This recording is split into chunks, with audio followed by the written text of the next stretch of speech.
महंगाई के मुद्दे पर बैकफुट पर आई बीजेपी को अब गरीबों की याद आई है। बीजेपी ने आम आदमी के सबसे मजबूत गढ़ में पैठ बनाने के लिए अब अपने रथ की दिशा बदल दी है। बीजेपी नेता गरीब लोगों से उनका हाल जानने निकले हैं। देखिए इस रिपोर्ट में। दिल्ली में चुनाव के ऐलान में भले ही अभी चंद घंटे बचे हैं, लेकिन सभी सियासी पार्टियां चुनावी मोड में आ चुकी हैं। पिछले चुनाव से सबक लेते हुए बीजेपी ने झुग्गी झोपड़ियों में पैठ बनाने के लिए अपने चुनावी रथ उस ओर मोड़ दिया है।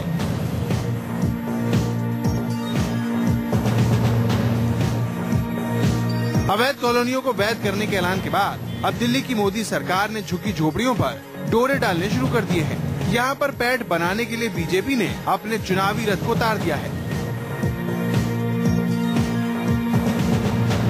बीजेपी का ये चुनावी रथ अब 642 झुग्गी झोपड़ी क्लस्टर में नजर आएगा। दरअसल बीजेपी जानती है कि आम आदमी पार्टी का मजबूत जनाधार दिल्ली की इन झुग्गी झोपड़ियों में है, लिहाजा उसमें पैठ बनाने के लिए अब बीजेपी ने यहाँ संपर्क तेज कर दिया है।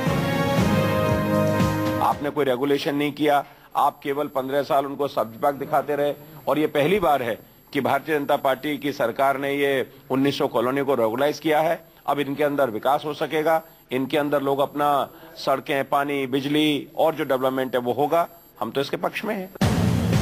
दिल्ली में करीब 30 लाख लोग इन झुग्गियों में रहते हैं। बड़ी जीत के लिए बीजेपी को यहाँ रहने वाले वोटरों का सपोर्ट बेहद जरूरी है। दिल्ली मिशन को पूरा करने के लिए बीजेपी के युवा कार्यकर्ता 8 जनवरी से झुग्गी झोपड़ियों में नजर आएंगे।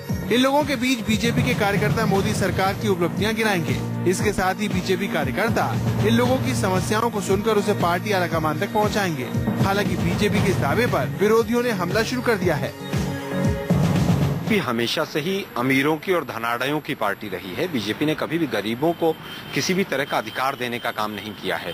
जिस भी तरह के अधिकार हमेशा दिए हैं कांग्रेस ने दिए हैं, चाहे वो 20 सूत्री कार्यक्रम रहा हो, उनको झुग्गी हटाकर उनके मकान बनाने का कार्यक्रम रहा हो, हमेशा कांग्रेस। चुनावी मौसम में गरीबों की सुध लेने हर पार्टी झुग्गियों में पहुंच रही है।